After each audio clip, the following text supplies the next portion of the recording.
As the off tank, I am going to be turning into the abomination. In order to do this, I will go to the table, click on the wheel, and drink the potion. The potion takes about 5 seconds before you'll actually turn into the Abom, so I use this time to put Sunders up on the boss or any other tank. You could debuff him, you can, or just DPS him.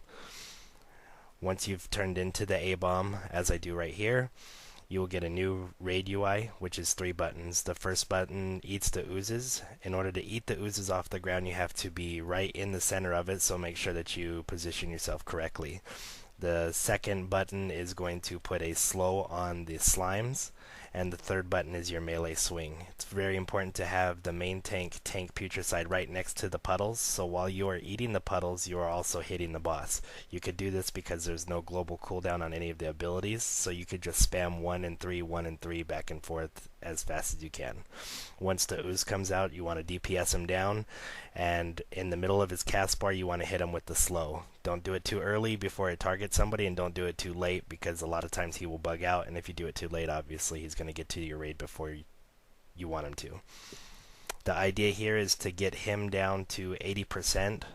Once you get him to 80%, he's going to put a tear gas on the room, which stuns everybody, and he goes to the table, drinks some potions, and learns some new abilities.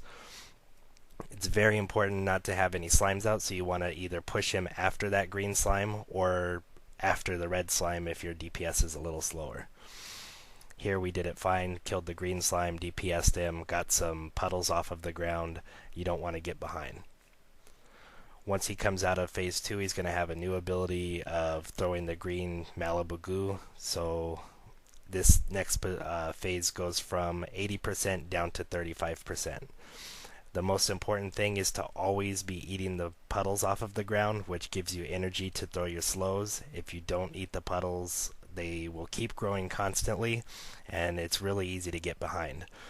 Constantly DPS the boss with the Abom. Right here he's moving because there's flasks on the ground. I'll show you what those are later on, but you want to keep the melee away from those and the tank as well. With the red ooze, he's going to target one person. That person can move, but if it hits them, then it will pretty much kill the whole raid. So you want to put your slow on the red ooze, help DPS it down.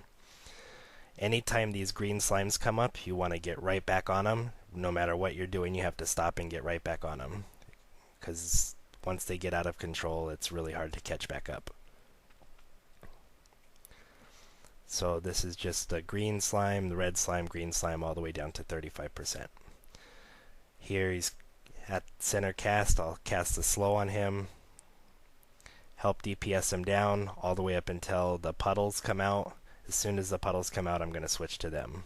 Our DPS is pretty good here. We're running 2 healers, so we didn't have to really ever worry about people getting hit. Here's the flasks that are on the ground. These flasks do a hit debuff and also cause damage, so you want to make sure that nobody ever hits them. Tank's constantly putting them next to the puddles, so that way I can help DPS them. Here's the next red slime. As soon as the slime comes out, I'll start hitting him a few times and then put the slow debuff on him. You always want to make sure that you have at least 40 energy, or else you won't be able to throw the slow, and then it's pretty nasty.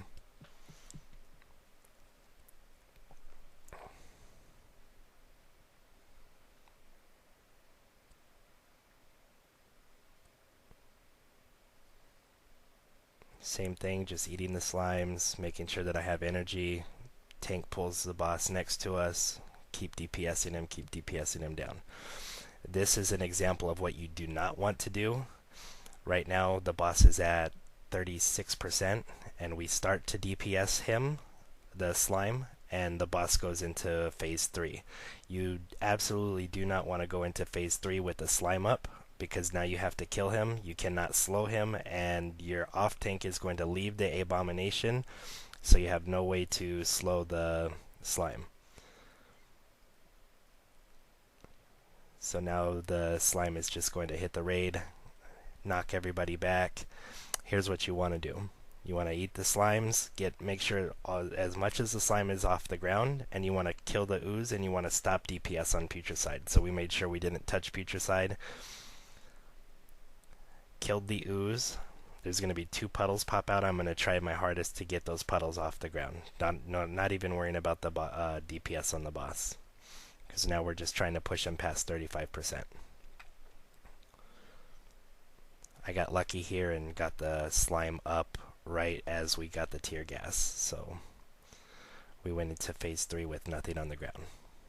So here's the tear gas. He's going to turn into phase 3. I'm going to lose my Abom, and now I have to help tank. The tanks are going to get the stacking debuff on them. The debuff will do damage basically to everybody in the raid. The more stacks that you have on you, the more damage you do to the raid. So you have to share the stacks with the 2 tanks. We do 2 on 1 tank, then the next tank taunts, takes 2, and then the next tank taunts, then they'll be up to 4, and then the next tank taunts, and he'll be up to 4. If you get up to 5, it's pretty much going to wipe everybody because you have 2 tanks doing a lot of damage. Now you can't get rid of the slimes, so you have to kite the boss around. It's very common to get in a big hurry. This is kind of like Firefighter. You want everybody to stand close to the slimes because there's constantly going to be new slimes coming out and the old slimes growing. You basically just want to control where those slimes go. If everybody just stays on the outside of them, you should be fine. As long as your tanks are going to take huge hits. So right here we just share cooldowns. When he got the first 2, he used his cooldowns. When I got the next 2, I used 2 of my cooldowns. And then when it was my second turn, popped shield wall and everything, and we were able to burn him. It's a pretty easy fight. As you can see, the slime only got to about half of the room. Our first few times that we killed him, the slime was all over the room. We had nowhere to go, and basically got him into the corner.